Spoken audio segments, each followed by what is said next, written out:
And we are live. Yo, yo, yo. Tell me what you know. Welcome to the Sunshine Show.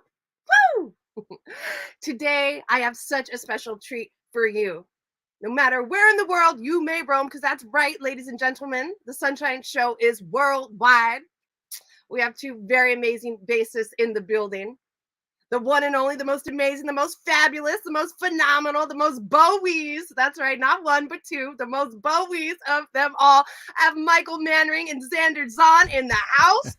What's up, guys? Hello. Everything's good. Thank you, Sunshine. That's an amazing introduction right there. Thank you. Only the best for two of the most amazing bass players in the world. Thank you. I can't be mentioned in the same sentence as Michael, though. We have to. I think I need to shut that down. As I kind of talked earlier with you guys before we went live, I was telling Michael that I interviewed Stu Ham last night, and he said if he had enough money, he would hire Michael to serenade him every night and every morning when he rose. I would do the same. I would hire him and Zander. All right, guys. So, for the few people who may not know who you are, could you give us a brief introduction? Let's start with Zander. Hi, everyone. I am Zander Zon, and I'm a YouTube bassist. I think is the best way to describe me. I've been on YouTube performing solo bass compositions and solo bass arrangements for 15 years now. And I'm still doing it to this day. And it's a huge honor to be on this show with Michael because Michael is my Jocko. And he's the one who got me started on solo bass. So yeah, I'm loving the solo bass life, and thank you for having me. Absolutely. Thank you. And Michael? My name is Michael Manring, and I've been playing bass for 53 years, actually, and writing music. I'm a bassist and composer, and I played all over the world. I played on thousands of recordings at this point, maybe even. I'm not sure. I lost track after 500 or so. Wow, that is amazing. Where are both of you guys at in the world? I'm in London, but I'm actually from California. I think I can still say I'm from California. I've lived half my life in London now, so maybe I need to rethink that. But yeah, I moved to London 20 years ago now, and I'm still based here today. Oh, very nice. I'm in Oakland, California. Michael, I'm in Santa Cruz. Awesome. We're not Bay Area, far. represent. Yeah. The weather has been crazy, but it's beautiful today. It's beautiful today. It's a nice change. All right, so both of you guys are artists under Zon Guitars. I've been watching both of your videos. You guys have such an amazing eclectic style, both of you. Michael, I want to talk a little bit about how you're able to like tune and play your bass at the same time. How is that possible? The bass is actually bass guitar overall is incredibly receptive to different tunings, more than almost any other instrument I can think of, in spite of the fact that it's not very commonly done. The bass has a different kind of perspective on itself than other instruments. It was not intended to be a fine work of art like a Stradivarius or something like that. So it's pretty tough, and you can tune it like crazy, and the instrument really doesn't care. And so this really thrills me on a number of different levels. There's a whole kind of theory, even mathematics behind it, what I'd be happy to go into if you like. But the main concept is changing tunings is just a way to open up a lot of different colors and sounds and possibilities on the bass. And I guess I'm able to do it because the bass is good at doing that, and I can't take very much credit for that. Well, I think you can take a lot of credit for it because you're doing things that a lot of people are not doing or have not been doing. Zander, what do you think? Well, I mean, Michael is the pioneer of alter tunings, and solo bass work for that matter as well. So that's what got me into it. I heard some of his pieces, which I'm sure the audience know about, like Celine and The Enormous Room, and that inspired me to start experimenting with alter tunings. I think primarily what I try to use alter tunings for is to be able to perform these pieces to begin with. So I try to use them to make things easier for me. um, just to be able to create like new chordal possibilities, to be able to create new harmonic possibilities to enable me to try to play melody and harmony and rhythm at the same time. And by once you embrace the idea of alter tunings, it is like limitless, infinite potential, and it makes it so fun to create and create arrangements and compose on the instrument when you start thinking about how you could change the tunings of the strings and just what that opens up for you. Very nice. Oh my goodness. It's like I'm a little starstruck this morning over here. Xander, I know that you said you had a couple of questions for Michael. Do you want to ask one of them now? Ooh, yeah, I would. I would love to. I would love to actually. Hello, Michael. How are you? Great, thank you. So let me see. I have a couple of them here. I guess maybe I wanted to ask about soliloquy, if that's okay. So, um, I know it sounds like hyperbole, but Soliloquy was an album that Michael released in 2005, and I've literally listened to it thousands of times, I think. Wow. And it's truly a record that I hold very dear to my heart, and is very important to me, like my journey as a musician, and my journey as a person, and looking back, like the path that it set me on in my life and how I spend my time and what I wanted to do with what I wanted to do with my life. Soliloquy was instrumental, no pun intended, Hmm. on that. So I guess my question is, get to the point, is Michael, you've released so much music, and as you've said, you've played on so many albums, thousands of them. When you think back to Soliloquy now, and I guess it's almost coming up on 20 years since you released it, what comes to mind and what feelings do you have towards it now in 2023? So recording a solo record like that is a little bit of a lost cause as far as I'm concerned. Because as soon as it's done, I could play everything better than I did because you play something so many times to be able to record it, and then you're listening back to it over and over and getting to know the pieces better. So for those kinds of recordings, for me, I usually don't listen to them because it's the recording process is really more of a learning process than anything. But I was so happy to be able to do that one because I had had so much solo music that I was working with for a long time, and before that, I was always signed to a record label, and for a while I was signed to a pretty big record label, and they would not let me do a solo bass record. They would not allow it. And so when things changed and I finally got to be off on my own, then I thought, well, now's the time to do a solo bass record. So for me, that it was such a pleasure to get to make it, but I've never expected to really enjoy listening to it all that much. Mm. And the collection of sounds and tones on that record, I mean, that's one of the most extraordinary things to me is each piece sounds so different to the next. And I think if someone were to imagine a solo bass record that's not familiar with yourself, they couldn't imagine it sounding like that. Hmm. Was that something that happened organically, or did you have like a strategy and a focus going into it that you wanted each piece to have its own sort of sonic space?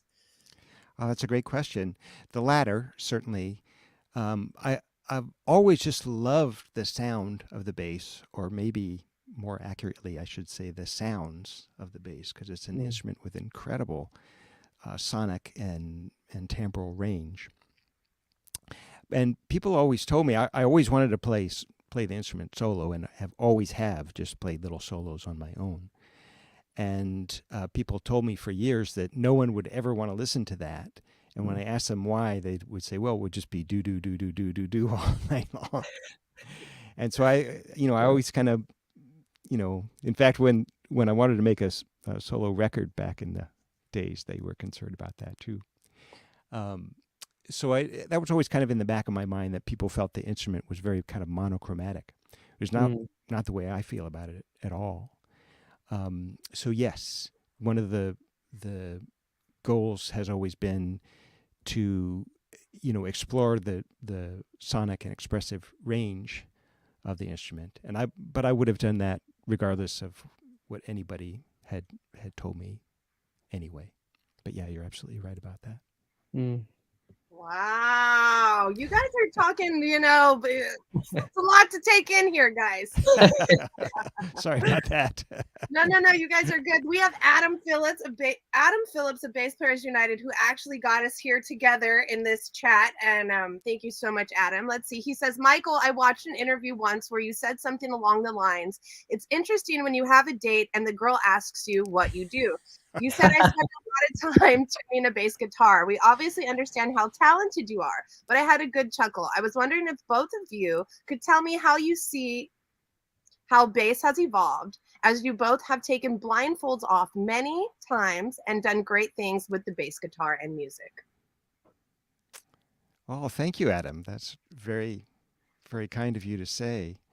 Uh, Actually, Xander, can you go first on this one? Yeah, sure. I mean, I think something that I think needs to be part of this discussion in terms of how bass has evolved is also how technology and how people assimilate music now as a whole has evolved. Um, I remember, when Michael performed live in London a few times when I was first getting into solo bass, and um, going and seeing him perform live is such a spectacle. It's so amazing, and Thank you. people don't understand how lucky they have it now, just being able to go on YouTube and access whatever music they want instantly. We're in this instant gratification culture, aren't we, where people can get things whenever they want, and access to music, access to new techniques or new explorations or new sounds or new tones or whatever direction they want to go in. All they need to do is Google it and they get thousands of hits. And I think that's contributed to a more openness about the bass as a solo instrument, and a more sort of acceptance by the general population. You have a lot of big musicians on YouTube now. You have Charles Berthoud, who's an absolutely incredible musician who is reaching a very large audience with solo bass playing. And I think along with YouTube comes, maybe people aren't as amazed or as impressed because they have access to these incredible things every single day. We live in this world now where you go on your phone and you see 50,000 incredible things, whether it's music or whether it's another thing that you're interested in life. But I think that the bass has come such a long way. I think it's still growing. Michael's talked a lot about how, compared to other instruments like violin and piano, like the electric bass was invented in the 50s. So we're still very early days, and we're seeing it grow. Every single year something new comes up, a new instrument, a new extended range bass, a new approach, and it's very exciting. All right, very nice. Thank you, Xander. Yeah, I'd have to say, I'm sorry to say this, I'm not sure I really think about the evolution of the bass. I, Well, you're going to start thinking about it now, Michael. Well, I don't know. I'm not sure that that's something I care that much about. I'm sorry to say that. I care a lot about the evolution of music, how music is growing and changing in the culture and the society, and how music is part of that, and how all these things interact. I think about that kind of stuff all the time. But in terms of the bass, I mean, exactly what Xander said. It's an instrument with an enormous amount of potential, and it's an instrument with an enormous amount of cultural relevance, in my opinion. And so that's exciting. Yeah, but I don't think that much about its evolution so much. I'm sorry. I think it's certainly a valid point of view. It's not something I think very much about. I'm sorry. I think that you've had a lot to do with the evolution of many people's bass playing and their styles as they're watching you and picking apart your videos and trying to play, your slapping techniques and your little, amazing like patterns and systems that you have. So you obviously have had a lot to do with the evolution of the sound of bass guitar, Michael. Well, that's a very nice thing to say, Sunshine, and I'm very appreciative that you would say such a sweet thing. I just don't think about it so much. I will say that I'm so happy that that Zander is out there doing what he's doing. Because for years it was so lonely to be doing all this alter tuning solo stuff on the There's bass. not a lot of us actually, is there? There's still not a lot, and There's not. honestly, I don't know why. I mean, it's the Yeah. bass is, it sounds so beautiful, and it's it's cheap for one thing. It doesn't cost you a dang thing to change the tuning of your bass, and all kinds of cool things happen. And I certainly wouldn't expect everybody to do it. In fact, I use standard tuning more than any other tuning on my bass, but it's just such a nice, fun thing to do, and it's always struck me as odd that there's so few of us doing it. Zander, you said you were an online or a YouTube bassist, is what you referred to yourself during the intro. So, being a YouTube bassist, how much of your day goes into content and providing content to your viewers? I mean, I have a very busy life at the moment. So I have 3 children, and I'm doing a lot of teaching as well. But I guess when I am focused more on my solo content and my YouTube channel, once I get stuck in, I think I go sort of like deep into that creative zone. So I put a little sign on my door that says "Daddy is in his man cave," so that my children know to stay out. Um, Not that it actually works, but every little helps. You know, barricade it. Gives me an extra minute, you know, to work on an idea. So like, yeah, I'll delve right into it, and I'll do a lot of listening back. Um, I'll do a lot of changing of what I thought sounded good, and then when I hear it, I realize it doesn't. And I'll really spend, you know, maybe like, you know, 8 hours a day, 8 to 10 hours a day if I'm working on it, like really get stuck in. But it's more about how I'm trying to organize my life and maybe what I have to do the next day. If I could do a little bit every single day, I think I would, but fatigue and father responsibilities set in sometimes. And burnout, I would assume, is a real thing. Yeah, it's interesting. I mean, I've been doing it. I mean, Michael said he's been playing. I mean, he's been playing so long. I mean, I do feel a little bit. You have to be searching for new motivations and new inspirations. Um, but I think the fact that, you know, the instrument is so young, and we talked about compared to other instruments, like we're in this process, and I feel there's still, you know, there's still so much left to do. And I think, Michael, you said, you know, you have so many ideas, and, you know, when are you going to get around to being able to explore all them, all the rhythmic ideas you have and all the systems you're setting up? And I think about that as well. I think I don't have forever. I think physically playing solo bass for me has been a challenge, because you're putting your hands in uncomfortable positions, and that's something I've wrestled with a little bit of tendonitis here and there. So I need to be careful with that. And it does make me think, you know, I'm not going to be able to play music forever potentially, because this is the sort of virtuosic music that you're attempting to play to be able to keep an audience interested with just a bass guitar requires, for me anyway, requires a large amount of physicality. So that needs to come into it as well. But because I feel it is limited time, that motivates me to try to create more music and put it out there, and have it touch some people and influence them and hopefully make their day better. And that's good motivation for me. Very nice. All right, Michael, you would not necessarily call yourself a YouTube bassist, but how much of your day goes into content, or is that even something you think about? Yeah, I mean, I'm a wannabe. I would love to be a YouTube bassist. I think you guys are the smart ones. That's Those of your us who are YouTube setup right there. I notice it. Yeah, that's your YouTube room. yeah, you know, I would love to do that. I mean, those of us who are kind of slugging around the world as travel gets harder and harder and harder, and I keep getting older for some reason, you know, you kind of think, man, hanging out at home and just doing the fun stuff, that sounds pretty good. But yeah, like Sander, life is pretty busy. I think it is for everybody. I think that's just a characteristic of life in the still early part of the 21st century. And in fact, that was a large theme from my last recording. So I I work all the time. I don't take vacations. I don't think I've ever had a vacation. And I don't take nights or weekends or holidays or anything like that. Once in a while, you know, I'll go with my kids someplace. and take a few hours off, but I never really I've never gone someplace and just laid on the beach for 2 weeks. Can't really imagine doing that because I just love so much working on music.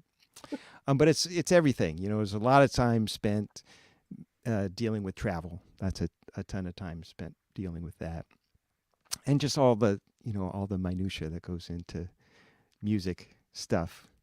So it's pretty much more than full time. It's kind of an obsession. But as I say, I love this. I love the bass so much. I love music so much. I believe in both. I believe in the bass and I believe in music. That may sound like an odd thing to say, but these are things I really believe in.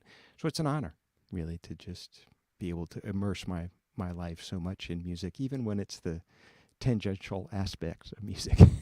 Wow, Michael does not take a day off. Listen, you're in the Bay Area. We need to get you onto the beach, okay? We'll get you a U-base or whatever so you can still practice while you're on the beach, okay? We got you, Michael. Gotta get the acoustic bass out there.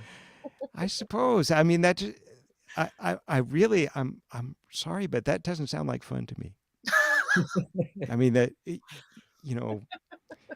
somebody asked me recently, what are you going to do when you retire? And I said, I'm going to sit here and compose music as long as I can. That's what I want to do.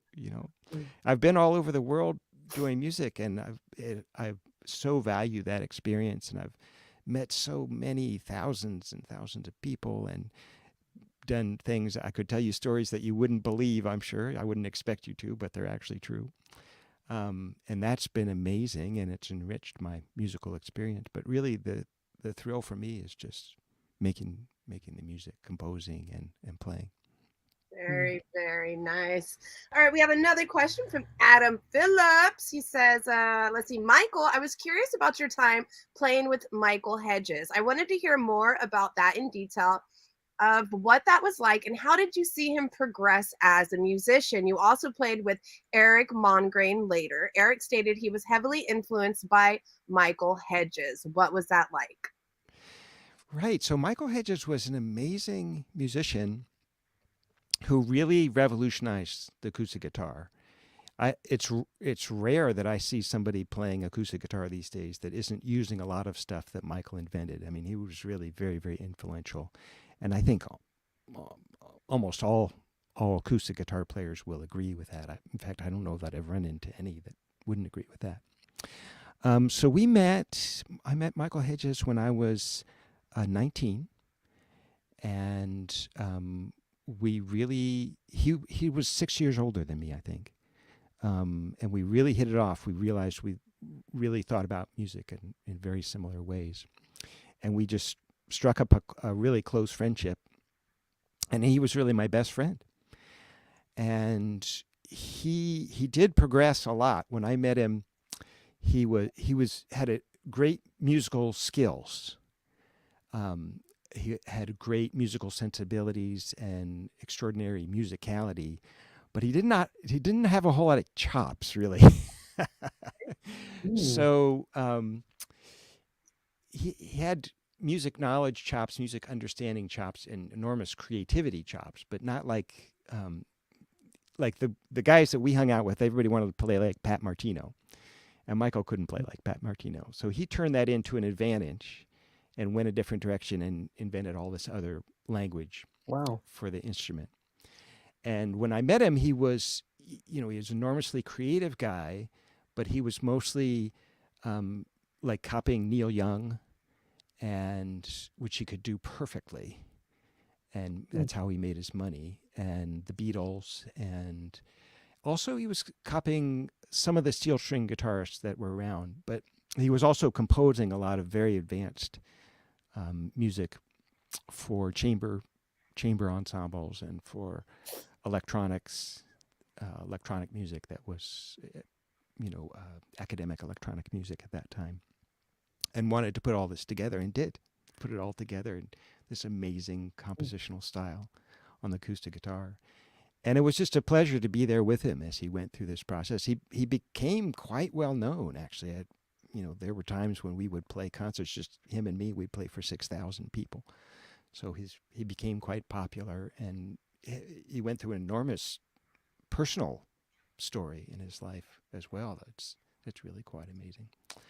And it was just a joy. He was, as I say, he was such a close friend, and it was a delight to have someone to talk to. We had been through all the same stuff, started out as, really starving, scratching musicians trying to do something and failing over and over. You were in this van, right? There was this van that you drove around in. He had an old VW van. They was called the VW bus, I guess. Okay, yeah. That van called Big Jim. And yeah, we Big Jim, traveled around in that for a couple of years. He got he graduated from that level after just 3 or 4 years. But yeah, we lived in that van for a while, traveling around, playing gigs and talking about music and life and girls. It's amazing what came out of that and that time that you described, just like these generations of guitarists. Because there's Eric Manring, but then you've played with Andy McKee, you've played with Don Ross, you've played with. Just the other day, I was listening to all the music that you've done with Callum Graham, and it's amazing, hearing you talk about this time, and you were 19 and he was figuring out his style, and you were in Big Jim, and then what came out of that was just so many people's lives being completely enriched by what he created. Yeah, it's amazing. I'm so glad that happened, because I mean, he really was brilliant. He was really a brilliant musician, and I'm so glad that he was so well appreciated, and people saw the value in what he was doing, and the kind of creative expansion that he was offering to the guitar. So it's really great to see people, latching onto that and going further than he did. In fact, there's some of these guys that he would be very jealous of, I think. Go ahead. Go ahead, Zander. No, sorry, Sunshine, you go ahead. I was on my takeaway from that was Big Jim. Okay, do we have some shirts that say Big Jim, because I want one? The Big Jim spent a lot of time in Santa Cruz. Actually, his mechanic was in Santa Cruz, and he needed the mechanic often. Oh my gosh, very cool. All right, let's see. Next question for Zander from Adam Phillips. My question would be, what is the reaction to your collaboration with Charles Berthaud? Did I mispronounce that? I probably did. Yeah, his name is tricky to pronounce. Well, yeah, I think people did enjoy it. It was something different. It was sort of like us letting our hair down a little bit and getting a little bit silly, I guess, on YouTube. I think people were surprised because there's some acting in it, and I'm very embarrassed by it now. The only saving grace from these videos is my 5-year-old son likes it. So that's why I'm keeping them on there, or else I would have deleted them. Because I'm looking back and it's like, what were you thinking? Why did you do that? It's on there now, but my son likes it, so it's okay. I was just having fun. I mean, he's like the next, he's like the next big thing. He is the big thing now in terms of YouTube artists. And he's a pleasure to work with and compose with. And he's really laid back, and he's very humble, and he's a really nice guy. And he's like a great example of when preparation meets opportunity, because he was a solo bassist on YouTube, but he wasn't receiving a lot of attention. And then he had a big break, and he was ready for it. He had studied all styles of music. He had put in hours into the 2-hand tapping technique, and he really is a master of that technique, and he was ready for it. So yeah, it was great. It was great collaborating with him, and yeah, I think people enjoyed it, hopefully. My son. Go ahead, Michael. Charles works really hard. He used to come to the workshops that I gave in New Hampshire, and he really paid attention, and he had an amazing work ethic, just really, really hardcore.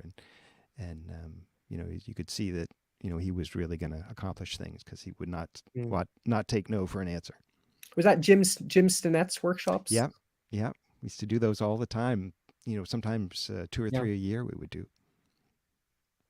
Are you still doing workshops, Michael? I'm always doing all kinds of things all the time.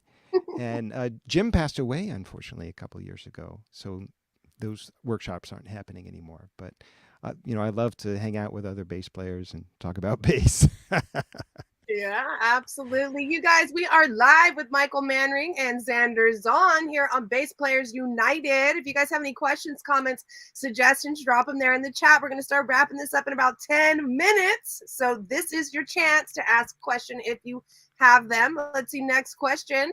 Xander, I enjoyed your collaboration with Charles. Michael, I know you said before that The Enormous Room was based off of a book. What book was that? And what do you think of Sam Robson a cappella arrangement of your song? Oh, okay. Yeah.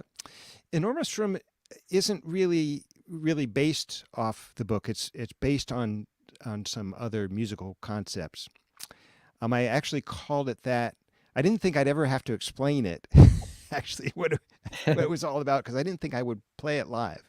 It uses a lot of tuning changes, and at the time I didn't know if the bass would hold up to them that well in the combat zone that live performance always seems to be. But it ended up doing just great, and so I performed it live a lot.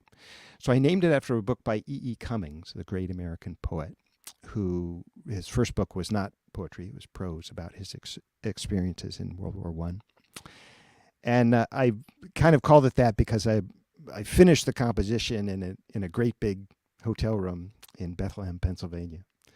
And so it just kind of made me laugh. And I always loved the book and some of the thoughts about it.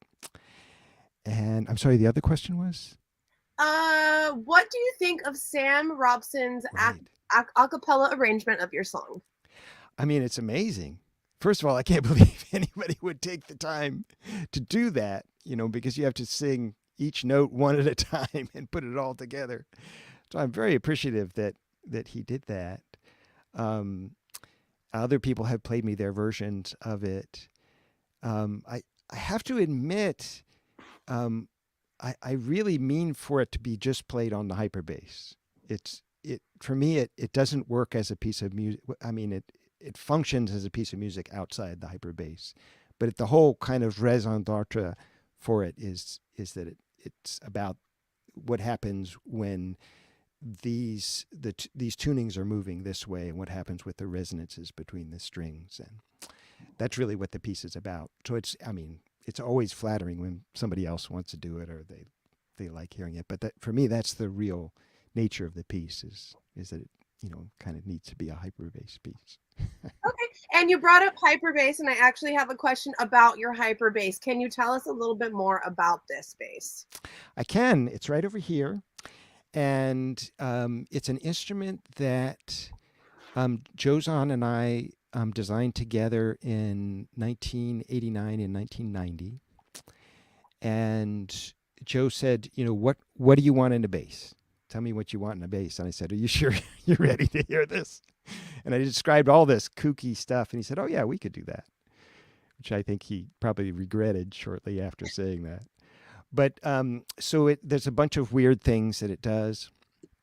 The weirdest thing is this idea of dynamic tuning. So being able to change tunings as I'm playing, which was something I always wanted to be able to do. But it also has other weird stuff. Has multi-output electronics, so you can take each string into a different amplifier if you want. There's also pickups built into the body. A bunch of strange stuff. And it's been a joy. I've still got the same one all these years. It's really, really beat up. I hope it continues to last, because I'm not even. I don't think I've even really started to play it yet. Not only am I not done playing it, I don't feel like I've started playing it yet. So. Michael, was Music for Armchair Funambulists the first piece that you composed on the hyperbass? No, not really. Music for Armchair Funambulists was a piece that I wrote on before I had the hyperbass, and I was doing all the tuning changes just by turning the tuning keys as I was playing. Oh, wow. And I performed it a fair amount like that. But it just, I thought, there's a better way to do this, right? Oh, okay. It's just so awkward, turning the tuning keys, and obviously it's hard to get it right, and it's not very fast. And that was one of the things I said to Joe. Well, I want to be able to change tunings, in big ways quickly. And that's right. Music for Armchair Funambulist was not a hyperbass piece. I turned it into one as soon as I got the hyperbass. But the Yeah. first piece I really wrote for the hyperbass was Selena, which was I was writing as we were building the instrument. And is Celine somebody special in your life? No, no. The idea was, I had this weird bass that was being made, and so I wanted to encourage myself to be bold with um, what I did on it. I wanted to try to do something. I didn't want to not take advantage of all of its possibilities. So I wanted to give it a title with a classical allusion. Selena is the Greek goddess of the moon. So it was always the plan to write Selena and write another piece called Helios. Helios is her brother, the Greek god of the sun. And to explore those two, kind of ends of the emotional spectrum on the instrument.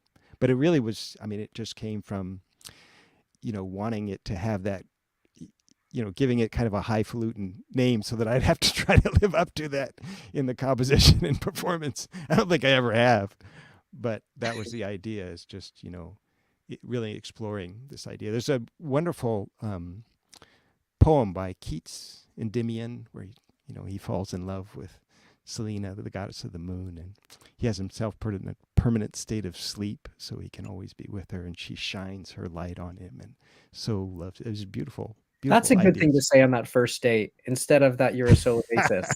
Tell that story right there. Sorted.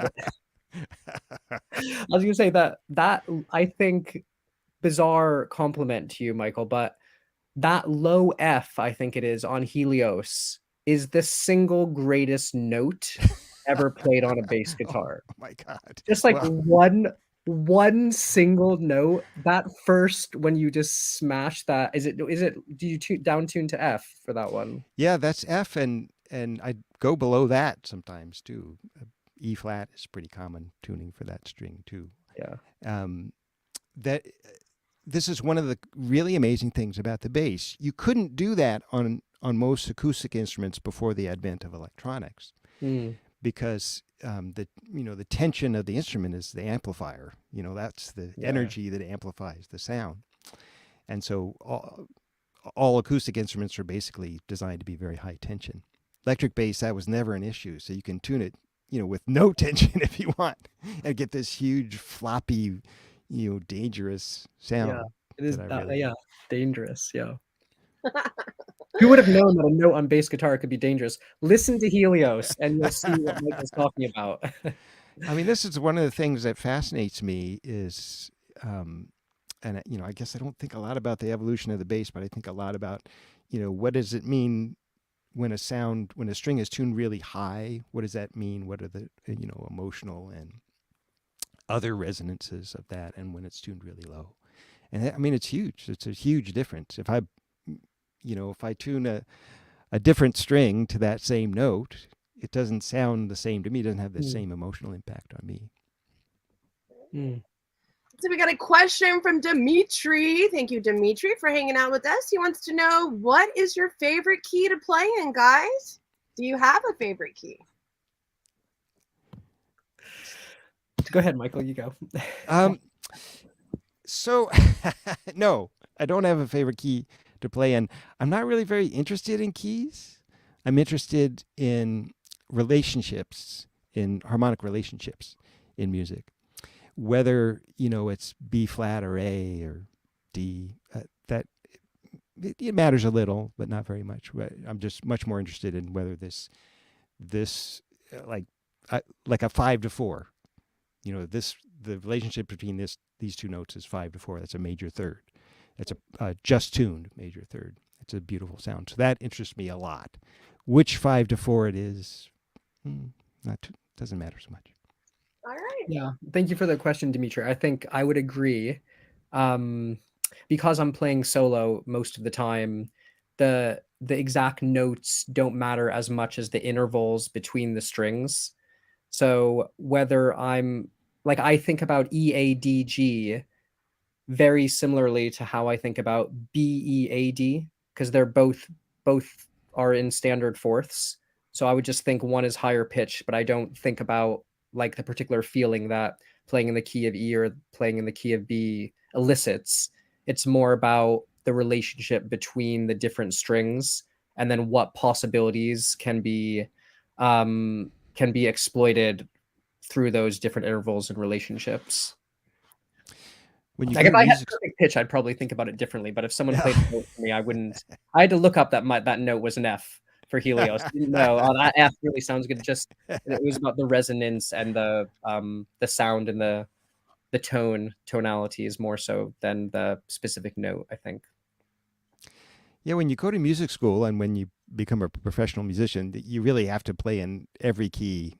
It doesn't matter, and be ready to play everything that you know in any key. So that they train that out of you pretty quick. All right, Michael, we were talking earlier, and you said you literally eat, sleep, and dream music.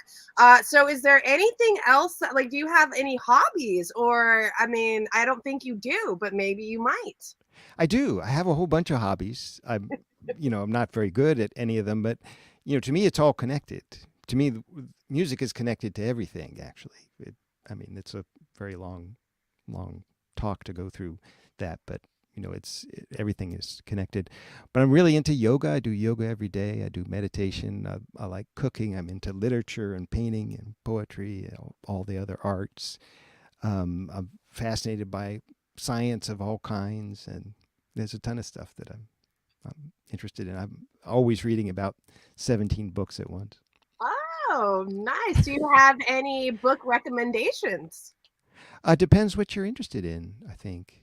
More. How about a good book for bassists? Well, I'll tell you the music books that have been with me the longest. On the Sensations of Tone by Hermann Helmholtz, which is a book about acoustics and hearing. Genesis of a Music by Harry Partch, and The Harmonic Experience by Alaudine Matthew, who I actually still study with. I'm still taking lessons, even this age. Do you really still take bass lessons? It's not bass. It's uh, what do we study? We study music, a lot of just intonation stuff, a lot of music cognition Okay. stuff. He's an amazing person, an absolutely amazing person. Why he's not world famous, I don't know, because his biography is unbelievable. But a really brilliant musician, and he's helped me a lot. I really use a lot of his ideas in what I do.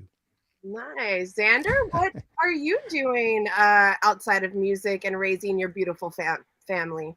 Can I count crashing on the sofa after a long day and turning on the television? Because if so, I'm very good at that hobby. No, I think like a lot of the same things Michael said. I really like trying to read as much as possible. I'm really into films. Um, I play basketball and tennis as much as possible to try to, get active. And because my children are very young, I think I have less time for those. But I try to make time and try to achieve that mythical balance in your life where you feel that every aspect of your life is just where you want it to be. That's what I'm striving for. So yeah, it's not achievable, but I try to fit in things when I can. Sure, absolutely. All right, we're gonna start wrapping this up. We're going on almost 45 minutes. Xander, do you have any more questions for Michael? Yeah, I have. Let me go to my notes. I made some notes. Oh. I'm gonna drill you, Michael. I'm gonna ask you a question you've never been asked before. Um, well, I actually just on a follow up from the question around Michael Hedges, I was wondering if you know anything about this new film that's being made about Michael, if you've heard about it, or if you're going to have any participation in that.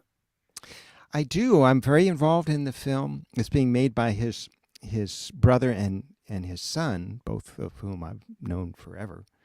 And so I'm having a lot of participation in that and kind of helping out every step of the process.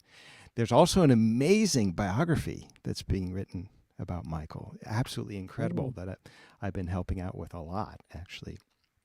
And that should come out maybe about the same time as the film. So that'll be nice. It'd be nice to see. Maybe it will arouse more interest in Michael's life and his work, because he deserves more attention than he's gotten. Can you imagine him? Like imagine if there was YouTube when Michael was beginning to do his acoustic guitar stuff, and just how the world would respond to seeing that for the first time. Yeah. I don't know that it would have been terribly different, because it was, I mean, it was just so great to just be there with him and watch it. I mean, he was the best performer I've ever known, actually. He was an amazing performer. I always wanted to learn that, never did. I spent all those years standing next to him playing shows and never learned any of that amazing performance. I've seen you play many times, Michael. It's extraordinary. Well, thank you. But he was really something else. And early on, especially, I mean, people will go crazy. There were some shows we did, actually. I remember playing in Ohio once, and it was actually frightening. People wouldn't leave. We played, I don't know, 5 encores. We started playing the same songs over again. And I remember the dressing room was below the stage, and hearing people bang on the floor, and we were thinking, how are we going to get out of here? And so people would really go crazy for what he did, and rightly so. It was really extraordinary. Amazing. Loving this conversation. I guess we're going to wrap this up with the last question from Adam Phillips of Bass Players United. You guys, this episode of the Sunshine Show has been brought to you by Bass Players United, the place for bass. All right. I just made that up right now. Going with the flow. That's good. By the way, we need to just have Adam on the show next time. I've asked him to be a guest. We just need him there. and I hope that he will come on eventually. He says he's a little camera shy, so we've got to talk him up. All right, let's see. Adam Phillips says, I know Zander has said Charles is the next big thing, but I got to give props to Zander and Michael. I've seen how they have influenced bass players over the years, and I must say thank you. That being said, what kind of advice would you two give bass players who are willing to explore different styles? Michael, please go ahead. I guess I would say, for me, the real joy has been kind of looking big, like, playing the long game, I guess is what that's called. I mean, it's so amazing to be alive now, because there's so much information available in so many ways, and we're all connected, and you can find out so much, and there's so much about music to understand. And a fascinating place too, because a lot of what made the history of Western music what it is kind of coming to a close, or has come to a close. So it's really valuable to kind of step outside that and to look at these other perspectives on music. There's some amazing different ways of thinking about music out there. And we're kind of the first generation who has the opportunity to put all that stuff together and try to make sense of it. So I think I'd say that. Learn as much as you can about music from as many different perspectives as you can, because it's all applicable to the bass in amazing ways. Very nice. Zander? I think it's interesting thinking about that question now, like 15, 20 years into my journey, when that's what I attempted to do. Obviously, I was copying Michael, the vast majority of the time, but, trying some new things as well. And I think that, like all great things have come from people being innovative and thinking outside of the box and pushing the boundaries and not thinking along the same lines maybe as the majority. And I think that thinking back to it now, it's such a joyful experience going through that and exploring something, with new eyes, but also understanding like the risk that comes with that, I would say, because when you're attempting to do something that people aren't used to, it could kind of go one or two ways. And I think it's a different route. This is assuming you're choosing one or the other. It's a different route than the traditional the traditional route of bass playing. And obviously, Michael, you've done both. You play in bands and you play quote unquote normal bass, and then you do this spectacular stuff as well.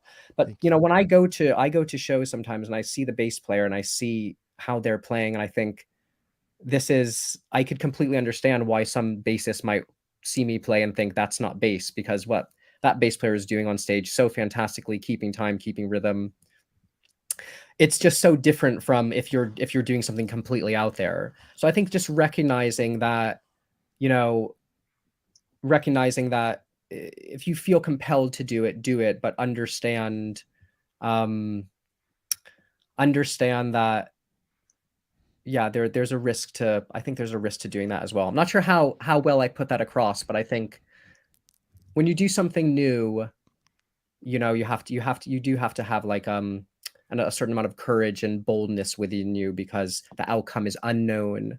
But that's something that makes music great, and that's something that I think is so fun, is taking that exploration route into the unknown. Yeah, and I think it's important to just like really believe in yourself and have that self-confidence to put yourself out there. And whether Yeah. people are,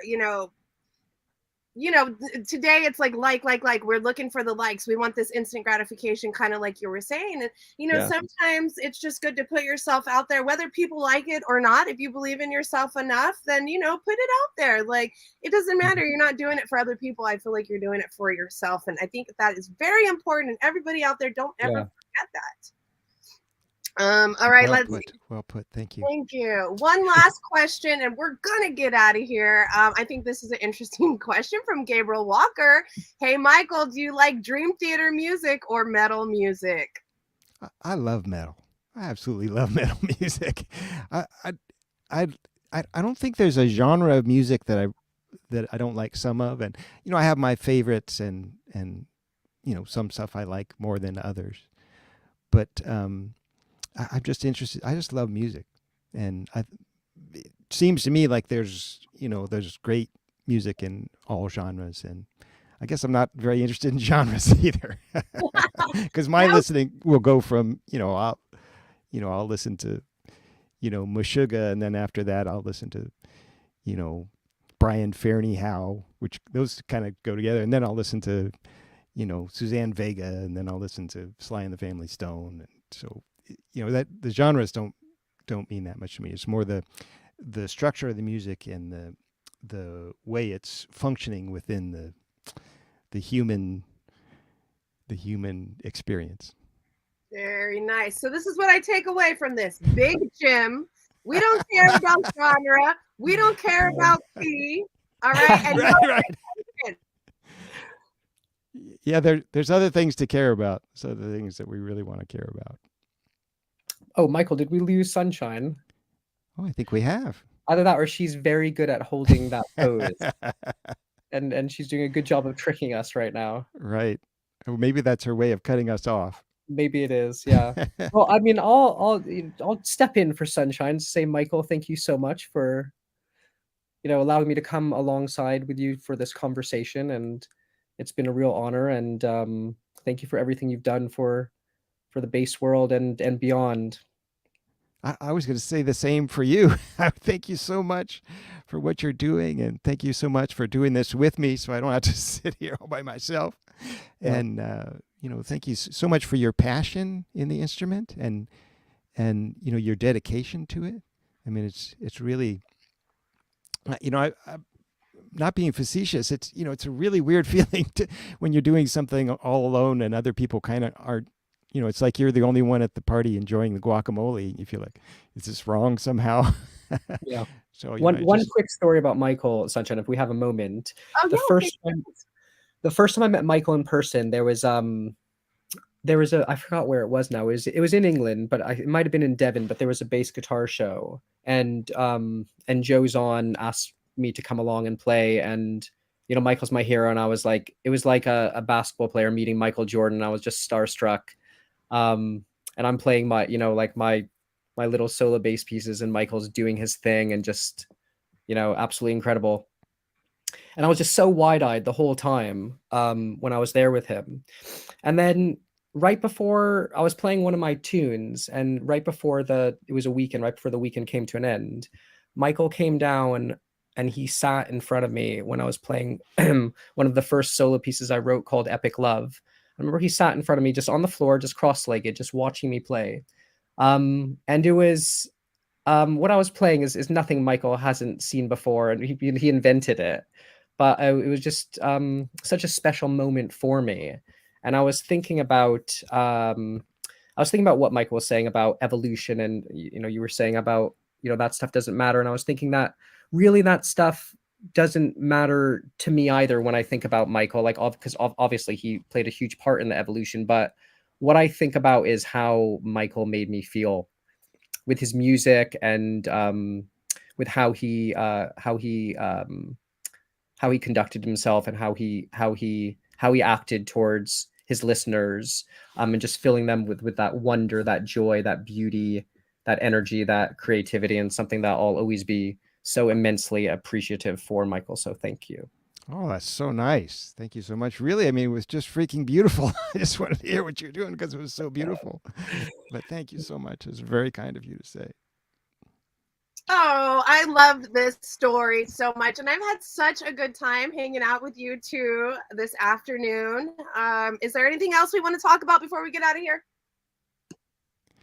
I just want to thank you so much, Sunshine, for making this happen and for giving us this chance to hang out, because this is just such a pleasure. This is one of the drawbacks of being a workaholic is that you don't get to just hang out with people enough and enjoy their company. Sunshine, your energy is amazing. Absolutely. Absolutely. I love your Absolutely. positivity. You have the vibe. I just want to chill with you all day. Let's just hang out. Totally. Thank you.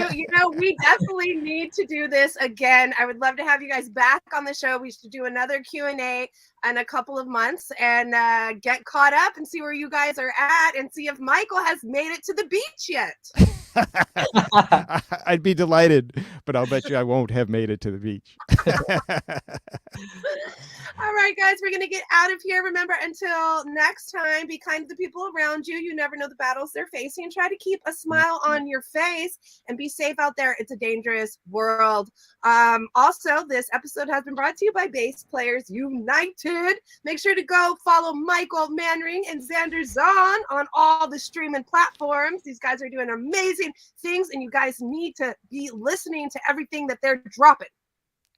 Can I give a quick shout out to Adam Phillips, who is awesome and does incredible things for the bass world and the bass community. Absolutely. And has brought a lot of bass players together, all sorts of interesting discussions. So yeah, thank you, Adam, for everything that you're doing. It's hugely appreciated. Very much. Thank you so much. Thank you. Thank you, Adam. This one goes out to you. Everybody have a very special, happy St. Patty's Day. No drinking and driving. That's why we have Uber, people, okay? All right, very nice. All right, guys, on 3, we're going to say bye. 1, 2, 3. Hasta la vista.